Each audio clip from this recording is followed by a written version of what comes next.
ஒவ்வொரு வேஷமா கலைஞ்சிரும் போல இங்க இருக்கிற நிறைய பேரு நடுங்கி போய் இதுல நம்ம மேல அவதூறு வேற. இப்ப புதுசா ஒரு வெப்பன் ஒண்ணு கொண்டு வந்திருக்காங்க. அது என்ன தெரியுமா? அவங்க தயவால தான் நம்ம ஆட்சி நடக்குதான். மக்கள் தயவால இந்த ஆட்சி நடந்துகிட்டு இருக்கு. மனசாட்சி உள்ள சக்திகளோட ஆதரவால இந்த ஆட்சி நடந்துகிட்டு இருக்கு.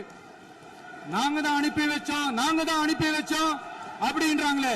அனுப்பி வச்சவங்களுக்கு மினிஸ்ட்ரியில இடம் கொடுத்தா ஏன் கதறீங்க?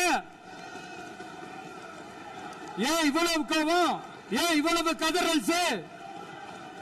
இதுல இன்னொரு முக்கியமான விஷயம், மார்க்சிஸ்ட் கம்யூனிஸ்ட் கட்சி நமக்கு ஆதரவு கொடுத்தது சுயேட்சையா எடுத்த முடிவுன்னு சொல்றாங்க. அதே மாதிரி இந்திய கம்யூனிஸ்ட் கட்சி நமக்கு ஆதரவு கொடுத்தது சுயேட்சையா எடுத்த முடிவுன்னு சொல்றாங்க. இதுல எங்க இருந்து நாங்க தான் அனுப்பி வச்சோம்னா புரியலையே. மக்களுக்கு நல்லா புரியும். எல்லாத்தையும் தெளிவா பார்த்துக்கிட்டு இருக்கிறாங்க.